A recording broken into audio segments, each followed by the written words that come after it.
la tribune def lecture am jàpp ne kon li ñu doon laam-laame naan Ousmane Sonko mii kat nguuru Macky Sall gi def ko bëgg tege de côté ba du bokk ci élection yi kon finalement looloo am te ministre bi moom la dëggal. kon maanaam complot boobu noonu ñu bëri séntu woon nañ ko Mamadou Fofana en tout cas ci ñiy far ci parti Pastef dissous nee na ñu génne nañ turam nag li may laaj ba xam mooy am na ay jamono nit ñi doon sous-entendre en tout cas supposer que beneen parti mën na porter Ousmane Sonko donc loolu tamit mën nañ la wax ne c'est fouras.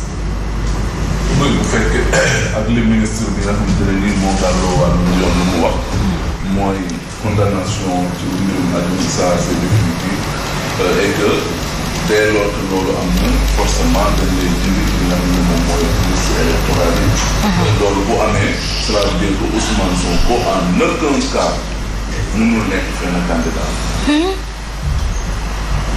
waaw ok donc je disais que ak li ministre bi wax teg ci wax ne dès lors que mbirum Adji Sarr Ousmane Sonko jàpp nañ ne la condamnation elle est définitive donc de facto perte na ay droits civils am ci li nga xam te ne nii mënoon na ko may mu éligible mënoon na ko may mu nekk candidat et dès lors loolu am na en aucun cas ou en aucun moment amul benn parti politique boo xam te ne nii wala benn kuréel boo xam te ne nii am na xemmemteef légalement constitué et reconnu boo xam te ne nii bëgg na dem élection bu mën a supporter wala Ousmane Sonko mën ko jël pour mën fa dem donc loolu la le ministre garde des Sceaux di Ismaïla Madior Fall wax en clair pour ñun ñi xamee ko noonu mais maintenant je crois ak li mënti am toujours est-il que le cas de Ousmane Sonko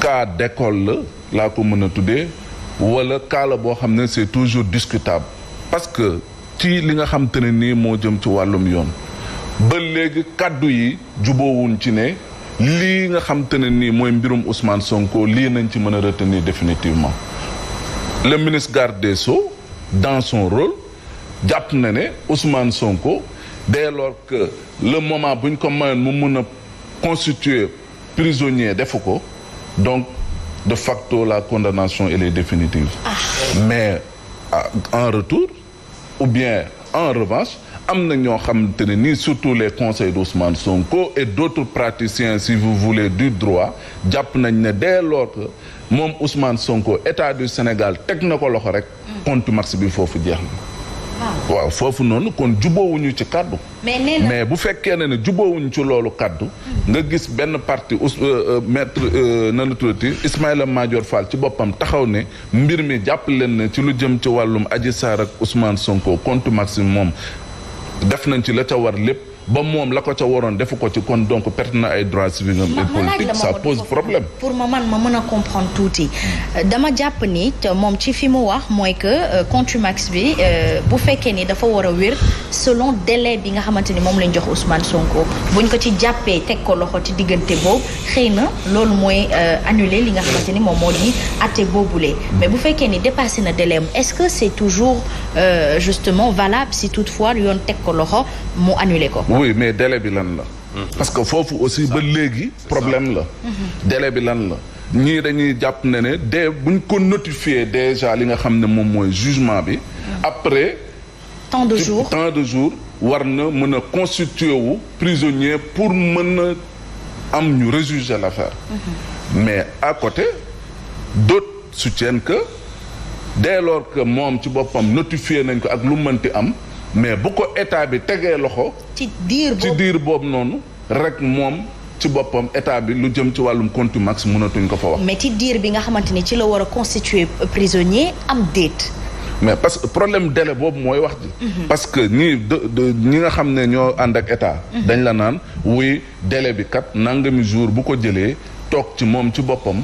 pour mu mën a dellu si ci li nga xam te ne nii moom moo koy mën a may ñu rejuger l'affaire mooy il faut mu constituer wu prisonnier. mais ñeneen tamit dañ la naan loolu noonu temps boobu noonu nekkul loo xam te ne nii lu ñu mën a jàppale li wérteleer mooy da nga ne contumace la da nga koy wër gisoo ko da nga jàpp ne da nga ko juger parce que gisoo ko xamoo fu mu nekk lancé nga mandat d'arrêt international contre sa personne et tout nga wëlbati ko tey boo ko ne ciix jàpp kon boobu su boobaa contumace mënatoo ko fa wax et loolu moom moo indi tey ba léegi débat bi di continuer ci mbirum Ousmane Sonko wéy war nañ ko jàpp waruñu ko woon jàpp buñ ko jàppee contumace bi jeex na non ba léegi ni contumace bi day continuer dès lors que jàpp nañ ko kon mënatuñ ci nekk di waxati ne contumace bi léegi mënatul nekk. Vous avez une contribution? Oui, je voulais juste dire que en tout cas ci démarche état bi ñoom li ma jàpp mooy li ñu def leer na ci ñoom. coow li kay xanaa ñeneen ñoo ko dese mais état bi pare na ci côté boobu parce que on se rappelle justement fan yële xaw ma weer ci ginnaaw Ousmane Sonko avait introduit benn papier du genre du genre il conteste sa condamnation et loolu jàpp na ne moom ak avocat yoon may leen ko parce que ñoom li ñu jàpp ba léegi mooy Ousmane Sonko Mamadou Fofana wax na ko du moment que yoon teg na ko loxo rek contumace boobu moom dafay jeex et donc il a la possibilité de demander à être rejugé mais état bi loolu daf ko jël teg ko de côté boo xoolee li Ismaïla Madior Fall wax maanaam ñoom dañoo jàpp ne li ñu jàppee Ousmane Sonko bokkul dara ak li nga xam ne moom lañ ko condamné woon ci mbirum Adji Sarr mi waral coow li donc du moment que bokkul dans leur entendement ñoom jàpp nañu ne kon yëf yi jeex na amatul possibilité il ne considère pas son recours il ne considère pas la renonciation à son jugement considéré wuñ ko ñoom jàpp na jeex na. Sonko est fugitif pour ce qui concerne l'affaire Adji Sarr et ne l'est pas pour ce qui concerne. Donc on a deux Sonko.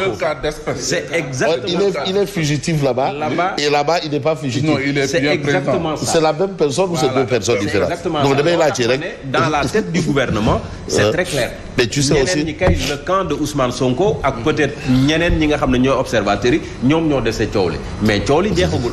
dinañ ci parce que c'est pas encore fini. Ah, vous savez, la loi aussi, je retiens un fait, c'est que la loi est dure, mais c'est la loi. Nul n'est au-dessus de la loi. Et la loi a cette particularité d'être aussi compliquée que ça, mais nul n'est censé ignorer la loi. Et aujourd'hui, on a une situation, comme l'a indiqué Simon, c'est deux faits, deux cas différents. Un côté, tu as où il est fugitif, on ne sait pas où il est. Et de l'autre côté, jusque-là, on ne l'a même pas encore trouvé aussi. Hein?